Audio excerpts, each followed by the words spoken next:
Assalamualaikum warahmatullahi wabarakatuh. Selamat pagi, siang, sore, Bapak, Ibu, teman-teman, dan rekan-rekan sekalian yang mungkin berada di tempat yang berbeda dan waktu yang berbeda juga.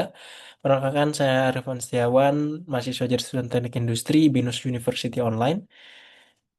Di kesempatan kali ini, saya ingin memaparkan video presentasi edukasi dengan judul metode DMIC sebagai kerangka perbaikan proses berkelanjutan. Video ini merupakan wadah ataupun dukungan dari BINUS University Online bekerja sama dengan Teach for Indonesia sebagai wadah pembelajaran masyarakat Indonesia.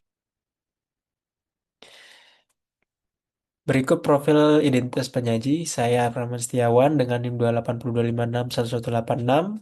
Saya mengambil jurusan Teknik Industri di BINUS University Online semenjak 2026 dan insya Allah sampai tahun 2026.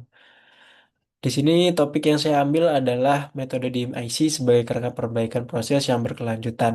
Topik ini saya ambil karena merupakan topik yang cukup hangat dibicarakan, merupakan kerangka kerja inti dari Six Sigma yang digunakan untuk melakukan perbaikan berkelanjutan atau proses secara berkesinambungan yang biasa kita sebut dengan continuous improvement atau lebih dikenal dengan Kaizen di dunia industri sekarang. Sebelum masuk ke inti video ini, saya ingin memaparkan learning outcomes yang akan kita temui atau kita dapatkan setelah menonton video yang saya paparkan. Yang pertama, kita mampu dan dapat menjelaskan apa itu DMIC dan kelima fasenya secara runtun dan sistematis tentunya.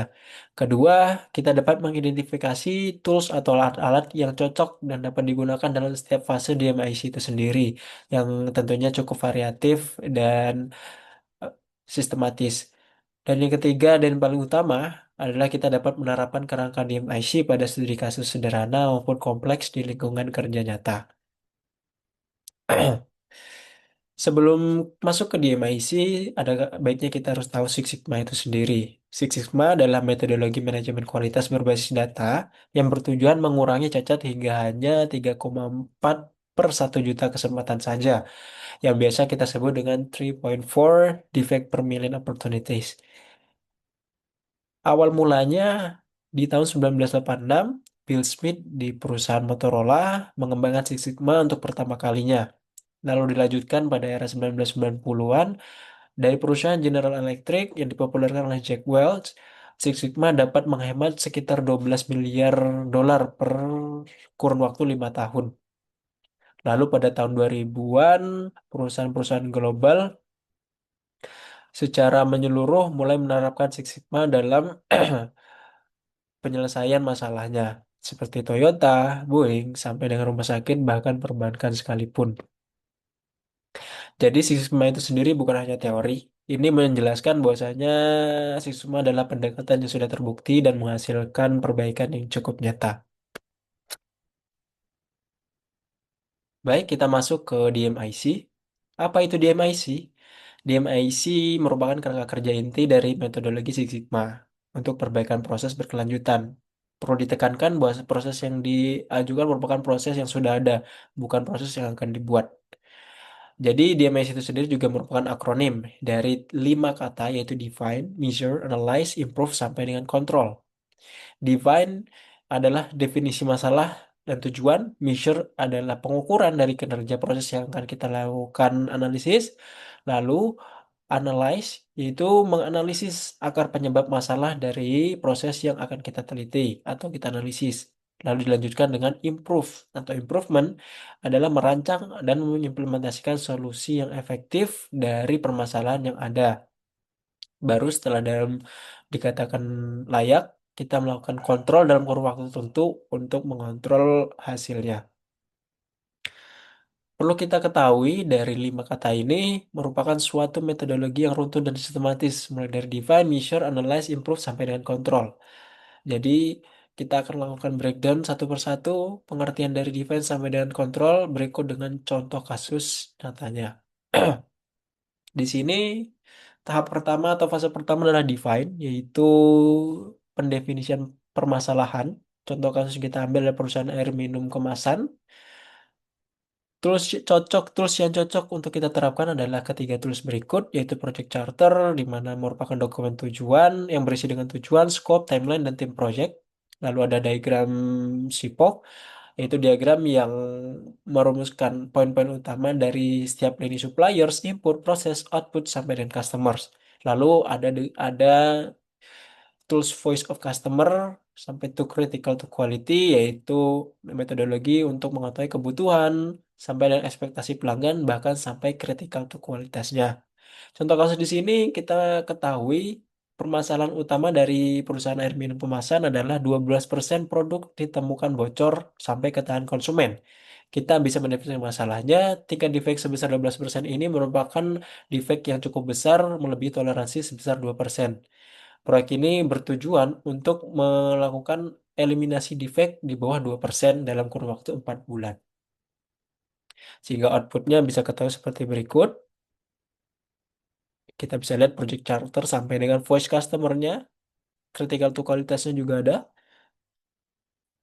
Setelah kita lakukan analisis di define, baru kita lanjut ke fase berikutnya, yaitu fase measure.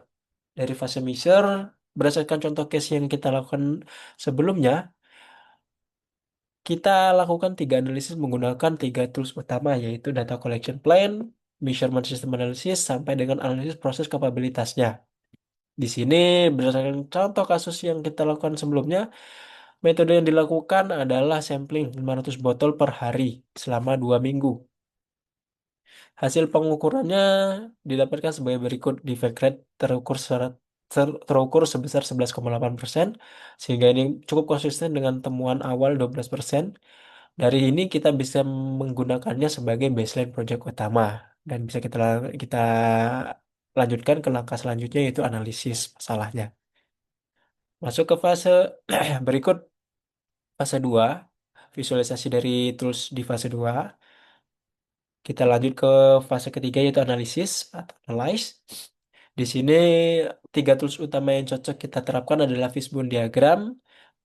Fishbone diagram atau Ishikawa itu sendiri merupakan metodologi perincian akar masalah berdasarkan 6 aspek utama, yaitu main, mesin, method, material, measurement, mother nature, atau biasa kita sebut dengan environment. Lalu ada five whys analysis atau biasanya kita sebut why analysis. Ini adalah metodologi pertanyaan sebanyak 5 kali berturut-turut untuk menemukan akar masalah yang ada.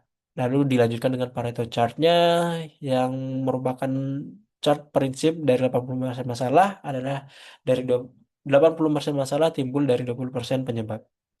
Contoh kasus analisisnya, dari analisis yang kita temukan di contoh kasus sebelumnya, maksud saya, di sini kita temui sebagai berikut.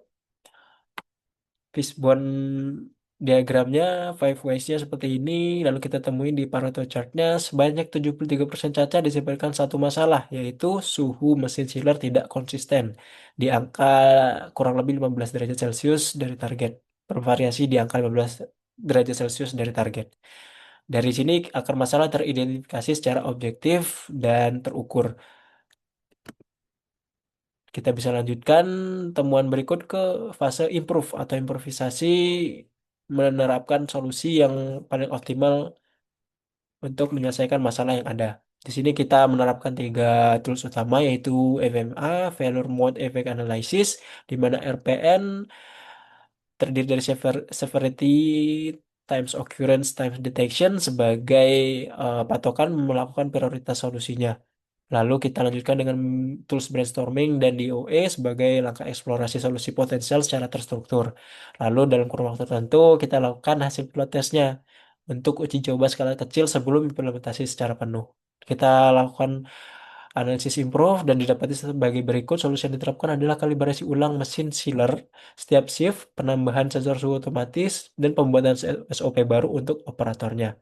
Dan setelah dilakukan selama 2 minggu, hasil pilot testnya turun sebesar 2,3%, sehingga ini dinyatakan cukup siap untuk implementasi penuh dan masuk ke fase berikutnya. Berikut visualisasinya dari FMA, eksplorasi solusi, pilot testingnya, lalu didapat hasil pilot testingnya sebesar 2,3%, sehingga dinyatakan layak untuk implementasi penuh, dan lanjut ke fase terakhir, yaitu fase kontrol. Di sini kita menggunakan tiga tools utama, yaitu SPC, Control Plan, SOP, terstandarisasi. Hasil akhirnya seperti berikut: setelah 3 bulan implementasi, defect rate-nya turun 1,2. Sehingga ini turun jauh dari target utama yang itu 2%, sehingga penghematan biaya kualitas diperkirakan sebesar 340 juta per tahunnya. Sustainability-nya, control chart bisa aktif dimonitor seharian atau sehari-hari, dan audit juga dilakukan secara berkala setiap bulannya.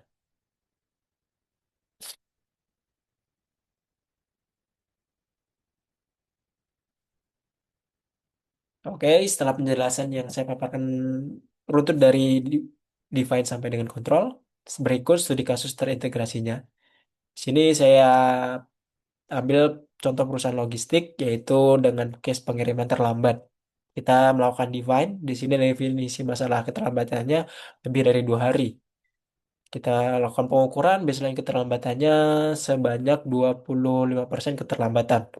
Lalu kita temukan akar penyebabnya ternyata dari rute dan koordinasi yang salah. Lalu kita lakukan improvisasi, melakukan implementasi solusi routing secara otomatis, hingga setelah dilakukan pilot testing turun ke 7%. Setelah dalam kurun waktu tertentu, kita lakukan monitoring secara real time selama 5 bulan dan didapati hasilnya yang cukup stabil di angka 4%. Penurunan cukup signifikan sehingga membuktikan bahwa DMIC sendiri merupakan alat yang cukup relevan untuk diterapkan secara konsisten sebagai langkah perbaikan. Ya, penerapan DMIC juga bisa dilakukan di berbagai lini industri, seperti contoh sebagai berikut: di manufaktur sendiri, reduksi cacat produksi, peningkatan yield rate, efisiensi mesin pada contoh perusahaan Toyota dan Boeing. Lalu ada di kesehatan juga bisa mengurangi waktu tunggu pasien, mencegah medication error. Lalu di perbankan juga bisa mempercepat proses kredit, bisa mengurangi error transaksi. Lalu di logistik bisa mengoptimalkan rutenya, mengurangi keterlambatan, dan di e-commerce sendiri mengoptimalisasi supply chain-nya. Perlu saya tekankan, DMIC itu sendiri dan Six Sigma tentunya terintegrasi dengan standar manajemen mutu ISO 9001 dan Lean Manufacturing. Jadi untuk teman-teman yang ingin pelajari lebih lanjut bisa merujuk pada ISO 9001 dan Lean Manufacturing tentunya. Kita sampai pada kesimpulan. Di sini 5 fase DMIC dalam satu pandangan bisa kita simpulkan sebagai berikut. Define, definisi masalah, scope, dan tujuan proyek secara terstruktur. Measure merupakan pengukuran baseline kinerja proses menggunakan data yang objektif dan terukur. Analyze merupakan analisis temuan akar penyebab dengan beberapa tools seperti Fishbone, Five Whys, dan Pareto.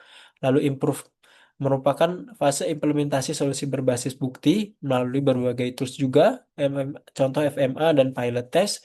Lalu fase kontrol atau fase akhir merupakan fase yang mempertahankan perbaikan dengan tools-tools kontrol seperti SPC, control plan, dan SOP terstandarisasi. Dari seluruh konten yang sudah saya paparkan, berikut referensi ilmiah yang saya ajukan sebagai acuan saya membuat video dan presentasi berikut. Baik, demikianlah presentasi saya mengenai metode di MIC sebagai kerangka perbaikan proses yang berkelanjutan. Saya berharap dari materi ini bermanfaat dan memberikan gambaran jelas tentang bagaimana DMIC itu berperan baik dan powerful dalam menyelesaikan masalah secara sistematis dan berkelanjutan, dan tentunya berbasis data.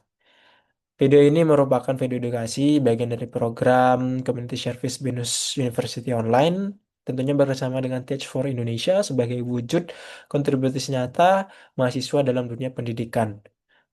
Kurang lebihnya saya mohon maaf. Terima kasih atas perhatian Bapak, Ibu, dan teman-teman sekalian. Apabila ada pertanyaan, saya dengan senang hati siap untuk berdiskusi. Wassalamualaikum warahmatullahi wabarakatuh. Terima kasih.